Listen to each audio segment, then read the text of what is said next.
relevan dengan kondisi pada saat ini gitu. Dengan mahasiswa dengan masyarakat ya. dengan kondisi Indonesia dan dimanapun mahasiswa itu berada. Kedua, apakah pendidikan mereka kemudian membuat mereka kembali ke kampungnya, kembali ke lokus-lokusnya untuk membangun. Yang sudah kenal nih tadi ngobrol sesiang itu dengan mahasiswa ini kan kita gerakan desa itu tidak identik dengan mahasiswa, desa itu identiknya dengan petani, tapi kita mencangkok loh ini mahasiswa di desa itu bagaimana ya nilai mahasiswa di negara ini.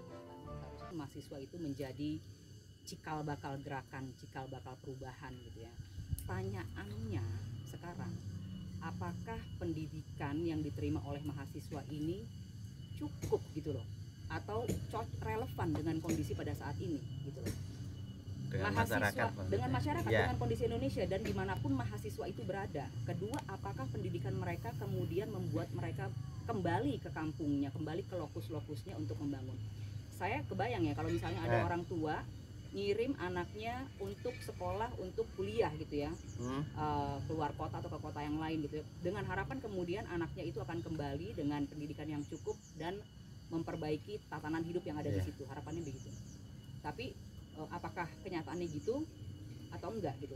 Berapa banyak sih mahasiswa yang kembali ke ke lokusnya sendiri untuk mengaplikasikan apa yang dia dapat gitu ya? Pertama itu. Terus kemudian apakah silabus kita, apakah kurikulum kita itu menjawab masalah yang ada sekarang gitu ya? Kalau orang hanya belajar di dalam ruangan dari buku teori yang entah dibikin di tahun berapa gitu ya, atau yang tiap tahun diubah gitu kan, tanpa ada korelasi atau koneksi dengan realitas di lapangan gitu ya, gimana gitu. Nah makanya tempat-tempat seperti Odesa, tempat-tempat seperti kan yang ada di berbagai lokasi di Indonesia, yang tersebar di berbagai lokasi Indonesia, itu menjadi sekolah yang sangat penting gitu ya. Ini terjadi di semua lini pendidikan saya rasa ya. Saya ngambil analogi orang di film ya misalnya ya, karena saya bergerak di dunia itu. Orang-orang yang lulus dari sekolah film gitu ya, sampai dosen-dosen film itu mengakui bahwa mereka sendiri sudah tidak bisa mengejar kemajuan yang ada di ekosistem perfilman. Kondisinya sekarang tuh seperti apa gitu loh. Nah ini kan penting, terlalu cepat perubahannya ya. Terlalu cepat perubahannya, tapi juga apakah dosennya masih terus belajar gitu ya, terus ngupdate gitu. Sementara dosen itu akademisi dan mereka bukan praktisi di industri ataupun di ekosistem. Di ekosistem iya, tapi di industri. Orang sekolah, mahasiswa sekolah, orang tuanya belajar mahal-mahal dengan harapan kalau sekolah film anaknya jadi filmmaker yang benar dong gitu. Tapi setelah lulus, apakah benar anaknya jadi filmmaker yang benar atau anaknya hanya jadi kuli film? Betul. Jadi pentingnya mahasiswa ini kan ada di usia yang krusial ya.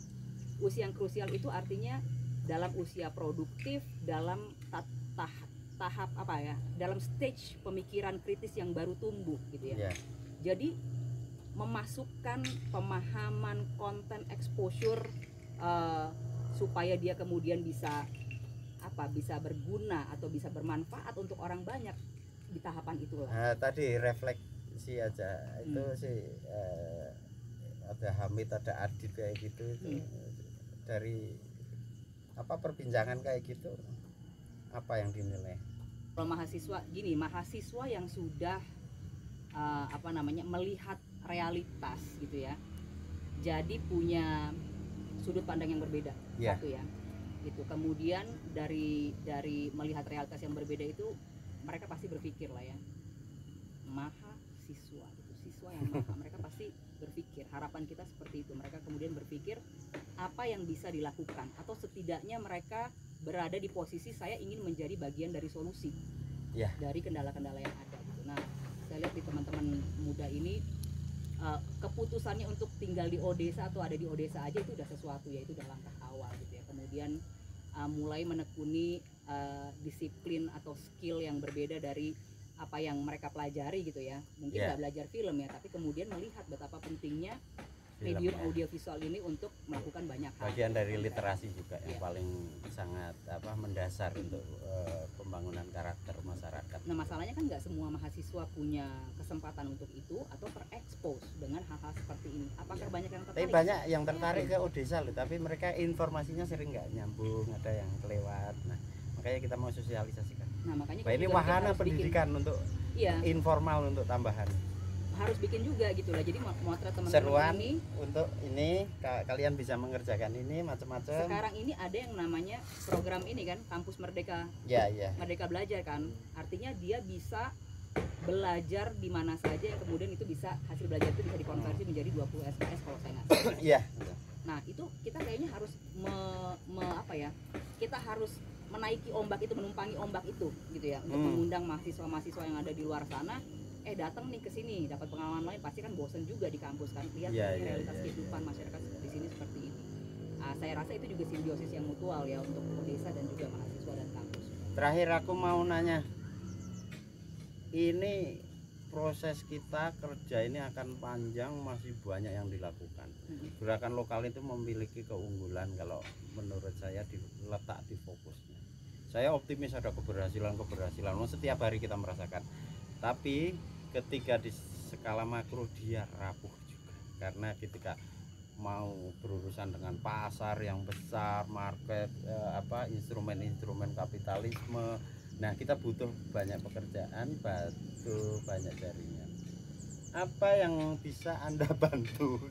Kalau saya cuma punya jaringan, saya punya waktu dan energi. Bener ya. Itu waktunya ada. Saya punya pengalaman, waktu bisa dibikin. Nggak sibuk gitu? Ya sibuk, jelas dong. Pasti sibuk lah. KOD saja kan sibuk, orang nggak sibuk banget sih, ngapain ke Cimenyang segala, itu sibuk. Nah, gitu. Pengalaman, network, waktu dan tenaga, saya rasa ya itu yang bisa kita bisa kita manfaatkan bersama lah untuk mencapai tujuan bersama gitu ya. Aku tuh berharap teman-teman yang senior sama angkatan dirimu kan bisa membantu. Saya masih muda Pak. Alah, ini loh, kalau sama aku nggak bantu nggak apa-apa, tapi itu. Nah ini, terutama yang itu yang gali-gali kayak gitu. Kalau menurut saya kita juga tidak hanya main protes. Artinya gini, kita juga tidak hanya menuntut. Menurut saya hanya menuntut itu tidak menyelesaikan masalah. Siapapun yang menjadi pemerintah, pemimpin Indonesia, tidak ada solusi yang simplistis untuk ini. Betul. Kompleks semuanya, beragam dan luas dalam gitu ya, rooted juga masalahnya, sehingga diperlukan partisipasi dari semua lapisan, semua golongan untuk menyelesaikan ini. Pemerintah tentu punya keterbatasan jangkauan karena Indonesia itu negara yang sangat besar, nggak usah luas, Indonesia, sangat kabupaten beragam. ke sini aja nggak Exactly, jangkau. gitu kan. Jadi kita sebagai orang yang ada di lokus ini, apa yang bisa kita lakukan untuk menyampaikan bahwa ada kondisi seperti ini di sini, sehingga pemerintah sebagai pemerintah layaknya gitu kan, apa yang mereka punya, apa program mereka untuk kondisi yang seperti ini, ya nggak sih? Ya. Anak fakir miskin dan anak terlantar adalah diterlantarkan oleh negara.